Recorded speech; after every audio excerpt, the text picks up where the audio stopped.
ಯೋಂತಃ ಪ್ರವಿಶ್ಯ ಮಮ ವಾಚಮಿಮಾಂ ಪ್ರಸುಪ್ತಾಂ ಸಂಜೀವಯತ್ಯಖಿಲಶಕ್ತಿಧರಸ್ವಧಾಮ್ನ ಅನ್ಯಾಂಶ್ಚ ಹಸ್ತಚರಣಶ್ರವಣತ್ವಗಾದೀನ್ ಪ್ರಾಣಾನ್ನಮೋ ಭಗವತೆ ಪುರುಷಾಯ ತುಭ್ಯಂ. ಪೂಜ್ಯಾಯ ರಾಘವೇಂದ್ರಾಯ ಸತ್ಯಧರ್ಮರತಾಯ ಚ ಭಜತಾಂ ಕಲ್ಪವೃಕ್ಷಾಯ ನಮತಾಂ ಕಾಮಧೇನವೇ. ದುರ್ವಾದಿಧ್ವಾಂತರವಯೇ ವೈಷ್ಣವೇಂದೀವರೇಂದವೇ ಶ್ರೀರಾಘವೇಂದ್ರ ಗುರವೇ ನಮೋ ಅತ್ಯಂತ ದಯಾಲವೇ. ಶ್ರೀ ಗುರುಭ್ಯೋ ನಮಃ. ಹರಿ ಓಂ. ಕೃಷ್ಣಾವಧೂತರು ಬರೆದ ರಾಯರ ಸಹಸ್ರನಾಮಾವಲಿಗಳಲ್ಲಿ ಅನೇಕ ನಾಮಗಳ ಚಿಂತನೆಯನ್ನು ನಾವು ಮಾಡಿದ್ದೇವೆ. ಇವತ್ತಿನ ದಿನ ಇನ್ನೊಂದು ನಾಮದ ಚಿಂತನೆಯನ್ನು ನಾವು ಮಾಡೋದಾದರೆ ಓಂ ನೇತ್ರಾನಂದಕರಾಕೃತಯೇ ನಮಃ. ರಾಯರ ದೇಹ ಹೇಗಿತ್ತು ಅಂತ ಹೇಳಿದರೆ, ಅವರನ್ನು ನೋಡ್ತಕ್ಕಂತಹ ಪ್ರತಿಯೊಬ್ಬರ ಕಣ್ಣುಗಳಿಗೂ ಕೂಡ ಆನಂದವನ್ನು ನೀಡ್ತಾ ಇತ್ತಂತೆ ಆ ರಾಯರ ದೇಹ.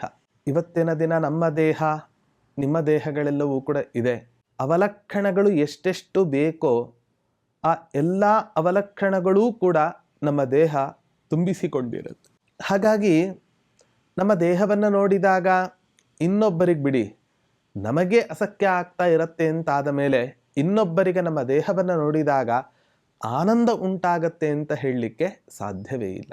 ಹಾಗಾದರೆ ಒಬ್ಬ ವ್ಯಕ್ತಿಯ ದೇಹವನ್ನು ನೋಡಿದಾಗ ಇನ್ನೊಬ್ಬರ ಕಣ್ಣುಗಳಿಗೆ ಆನಂದವನ್ನು ಉಂಟಾಗಬೇಕು ಅಂತ ಹೇಳಿದರೆ ಆ ವ್ಯಕ್ತಿಯಲ್ಲಿ ಸಹಜವಾದ ಸೌಂದರ್ಯ, ಸಹಜವಾದ ಶೌರ್ಯ, ಸಹಜವಾದ ಒಂದು ಪೌಷ್ಟಿಕತೆ, ಈ ಎಲ್ಲ ಗುಣಗಳೂ ಕೂಡ ಇದ್ದಾಗ ಮಾತ್ರ ಆ ವ್ಯಕ್ತಿಗಳನ್ನು ನೋಡಿದಾಗ ನಮಗೆ ಆನಂದ ಉಂಟಾಗತ್ತೆ.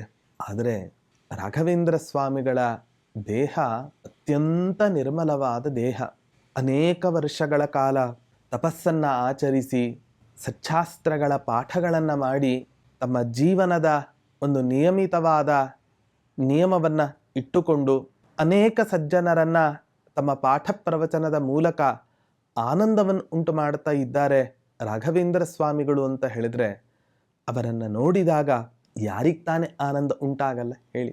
ನಾವು ವಿನೋದೇನ ಕಾಲೋ ಗಚ್ಚತಿ, ಇನ್ನೊಬ್ಬರನ್ನ ಬೈತಾ ನಮ್ಮ ಜೀವನದ ಸಮಯವನ್ನು ನಾವು ಹರಣ ಮಾಡಿದರೆ, ಮಹಾತ್ಮರೆಲ್ಲರೂ ಕೂಡ ಕಾವ್ಯಶಾಸ್ತ್ರ ವಿನೋದೇನ ಕಾಲೋ ಗಚ್ಚತಿ ಧೀಮತಾಂ ಎನ್ನೋ ಮಾತಿನಂತೆ ಸದಾಕಾಲ ಸಚ್ಚಾಸ್ತ್ರಗಳ ಅಧ್ಯಯನ ಲೇಖನಗಳಲ್ಲಿಯೇ ತಮ್ಮ ಜೀವನವನ್ನು ಮುಡಿಪಾಗಿಟ್ಟಿರ್ತಾರೆ.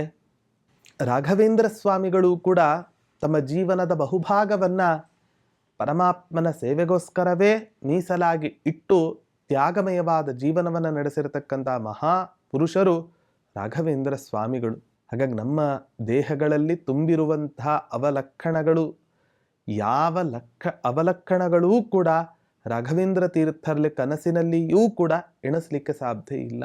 ಹಾಗಾಗಿ ಇಂತಹ ಪ್ರತಿಯೊಬ್ಬರಿಗೂ ಕೂಡ ಆನಂದವನ್ನು ನೀಡತಕ್ಕಂತಹ ಮಹಾನುಭಾವರಾದ, ಅಂತಹ ದೇಹವನ್ನು ಧರಿಸಿಕೊಂಡು ಇರತಕ್ಕಂತಹ ಮಹಾನುಭಾವರಾದ ರಾಘವೇಂದ್ರ ತೀರ್ಥರಿಗೆ ನಾನು ನಮಸ್ಕಾರವನ್ನು ಸಲ್ಲಿಸ್ತೇನೆ ಅಂತ ಹೇಳಿ ಕೃಷ್ಣಾವಧೂತರು ಸ್ತೋತ್ರವನ್ನು ಮಾಡ್ತಾ ಇದ್ದಾರೆ.